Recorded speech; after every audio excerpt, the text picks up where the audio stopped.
بلکہ یہ جو پیش کر رہے ہیں یہ تو اللہ تبارک و تعالیٰ کا قرآن ہے، قرآن مبین ہے۔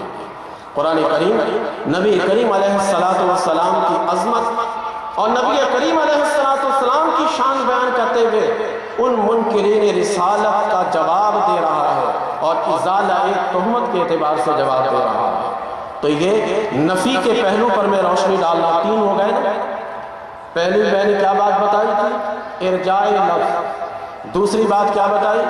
من حیث المعنی لفظ کا اسی کی طرف پلٹا دینا، اب تک اس کی مثال ہے۔ اور تیسرے یہ ہے ازالہ تہمت ہے۔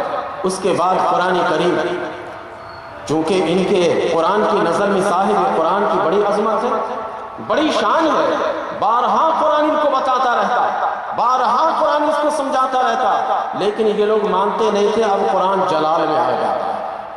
اب چوتھی سورت قرآن کریم اب ان منکرین رسالت کے لیے جو استعمال کرتا ہے وہ اظہار غضب کا ہے۔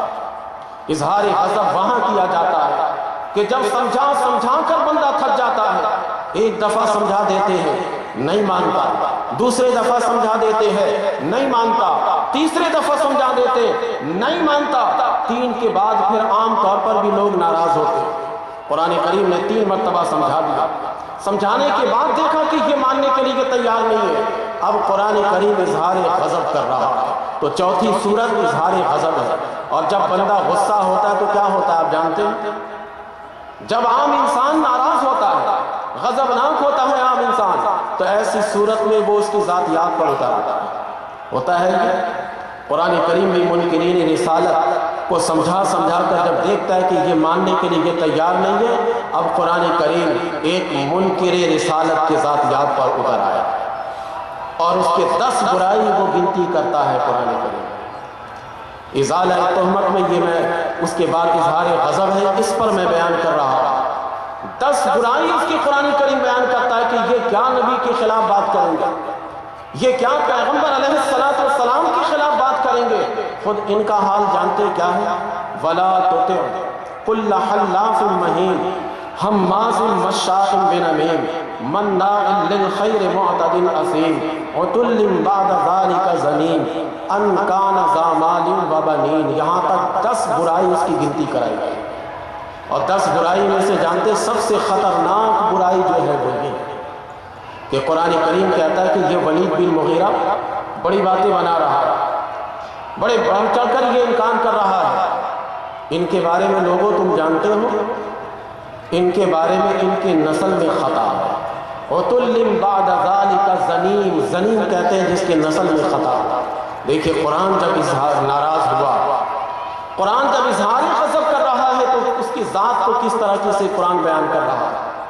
یعنی ہوتا بھی یہی ہے کہ جب آپ کسی کو سمجھاتے جائیں اور اسے دلائل دیتے چلے جائیں لیکن وہ ماننے کے لیے تیار نہ ہو، تو آخر میں ہم اور آپ بھی یہی کرتے ہیں کہ پھر اس کی ذاتیات پر اتر آتا ہے۔ قرآن کریم سمجھاتا ہے، بتاتا رہتا ہے، لیکن یہ ماننے کے لیے تیار نہیں تھے، تو قرآن کریم اور اس کی ذاتیات بیان کرتے ہوئے کہتا ہے عُتُلٍّ بَعْدَ ذَلِكَ زَنِيمٍ۔ یہ ولید بن مغیرہ کیا نبی کریم علیہ السلام کی شان کے خلاف بات کرے گا؟ ان کے تو اصل میں خطا ہے۔ اب ولید بن مغیرہ بہت گھبرا گیا، کیونکہ قرآن کریم بالکل سچ کہتا اور حق کہتا ہے۔ قرآن کریم سچ کہتا ہے، یہ منکرین رسالت بھی مانتے تھے، اس لیے یہ ولید بن مغیرہ گھبرا گیا اور پریشان ہو گیا، اور پریشان ہو کر سیدھا اپنے گھر گیا اور جا کر اپنی ماں سے کہنے لگا کہ ماں سچ سچ بتا، میرا باپ تو جو ہے میرا سچ سچ بتا دے کہ میرا باپ کون ہے میرے بارے میں۔ ماں نے کہا بیٹا میں نے تو بتا دیا۔ جب اس نے دیکھا کہ ماں بتانے کے لیے تیار نہیں ہے، وہ ولید بن مغیرہ تلوار نکال لیتا ہے، کہتا میں ابھی قرآن کریم اس نبی آخر الزمان کی زبانیں سن کر آ رہا ہوں، اس قرآن نے میری مذمت کی، اس قرآن میں مجھے خطا بتایا گیا ہے، اور وہ قرآن جھوٹا ہو نہیں سکتا۔ اگرچہ ہم مانتے نہیں ہیں کیونکہ ہماری سرداری خطرے میں، لیکن پھر بھی وہ قرآن جھوٹا نہیں ہو سکتا، وہ قرآن سچ بتاتا ہے۔ آخرکار ماں نے سب کچھ کہہ سنا دیا۔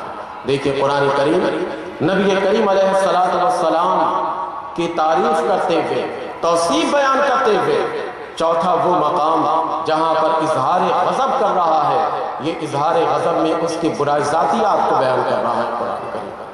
تو یہ صاحب قرآن کی نظر میں اس قدر عرفہ و اعلیٰ ہے کہ اس عرفہ و اعلیٰ کے پیش نظر یہ کسی کی بات سننے کے لیے قرآن تیار نہیں ہوتا۔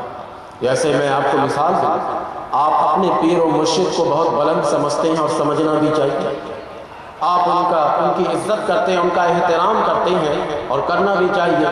اگر آپ کے سامنے کوئی آپ کے پیر کے خلاف بات کرے تو آپ خاموشی سے سنیں گے؟ غصہ ہوں گے نا؟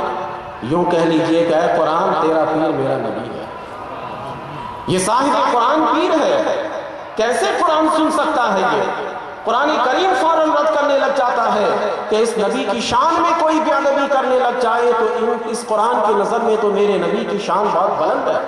تو اظہار غضب یہ چوتھا طریقہ ہے کہ قرآن کریم منکرین رسالت کے بارے میں رد کرتا ہے۔ اور پانچواں طریقہ آپ سنیے، پانچواں طریقہ جو قرآن کریم اختیار کرتا ہے، اس کے بعد پھر میں دوسری طرف جانب جاؤں گا، وہ ہے اظہار حقیقت۔ اظہار غضب کے بعد اظہار حقیقت۔ ہمارے یہاں معاشرے میں کیا ہوتا ہے؟ جب کوئی غصہ ہوتا ہے، جب کوئی ناراض ہوتا ہے تو ایسی صورت میں پہلے تو اس کی ذاتیات سے کھلنے لگتا ہے، پھر بولتا آؤ میں بتاؤں میرے پیر کی شان کیا ہے۔ ہوتا ہے قرآن کریم نے اسی لہجے کو اختیار کیا اور کہا کیا ہے منکرین رسالت تم اس نبی آخر الزمان کے خلاف بات کرتے ہو، آؤ میں بتاتا ہوں کہ اس نبی آخر الزمان کی شان کیا ہے۔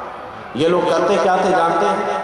نبی کریم علیہ السلام کی رسالت کا انکار کرتے تھے۔ نبی کریم علیہ السلام چونکہ بتوں کے سامنے جھکتے نہیں تھے، اس لیے یہ وہ لوگ کہتے تھے کہ یہ سیدھے راستے سے ہٹے ہوئے۔ دو باتیں کہتے تھے، عام طور پر مکہ کی سرزمین پر یہ دو باتوں کی بڑی شہرت تھی کہ ایک شخص پیدا ہوا ہے جو ہمارے دین سے ہٹا ہوا ہے اور وہ نبوت کا دعویٰ کرتا ہے لیکن نبی نہیں ہے۔ قرآن کریم ذرا دیکھیے کس شاندار انداز میں دفاع کرتا ہے، اظہار حقیقت کرتا ہے، حقیقت کو بیان کرتا ہے۔ یہ قرآن کریم کتنے شاندار انداز میں ان لوگوں نے انکار کیا تھا کہ یہ نبی نہیں ہے۔ دوسرا انکار یہ کیا تھا کہ یہ سیدھے راستے پر نہیں ہے۔ قرآن کریم اظہار حقیقت کرتے ہوئے کہتا ہے یاسین والقرآن الحکیم۔ دیکھیے تمہید قرآن باندھ رہا ہے اظہار حقیقت کے لیے، تو کیا شاندار انداز ہے۔ یاسین اے سردار، اے سید، والقرآن الحکیم، قرآن حکیم کی قسم ہے۔ دیکھیے قرآن کریم اب اظہار حقیقت کرے گا تو پہلے تمہید باندھ رہا، پہلے ایک تمہید باندھ کر قسمیہ جملہ لا کر پہلے آپ کے ذہن کو واش کر رہا ہے کہ میں پہلے ہی سچ کہتا تھا لیکن پھر بھی میں قسم کھا کر تم سے کہتا ہے انک لمن المرسلین، محبوب آپ مرسلین میں سے ہیں۔ اور قرآن کا اسلوب بیان بھی دیکھیے، انکار کر رہے ہیں مکہ کے کافرین اور قرآن کہہ رہا ہے کہ نبی آپ مرسلین میں سے ہیں۔ نبی تو انکار نہیں کر رہے تھے، نبی کریم علیہ السلام کو تو معلوم تھا کہ میں مرسلین میں سے ہوں، لیکن قرآن نبی ہی کو بتا رہا ہے۔ جانتے ہیں کہ اس میں حکمت کیا ہے؟ قرآن کریم کہتا ہے کہ اے پیارے، یہ آپ کی رسالت کا انکار کر رہے ہیں، آپ اپنا دل تنگ مت کیجیے۔ میں گواہی دیتا ہوں کہ آپ اللہ کے رسول ہیں، میں بتاتا ہوں کہ آپ اللہ تبارک و تعالیٰ کے پیغمبر ہیں، یہ انکار کرتے کرنے دیجیے، یا آپ کی عظمت کو نہیں مانتے نہ مانے، لیکن میں اقرار کر رہا ہوں انک لمن المرسلین،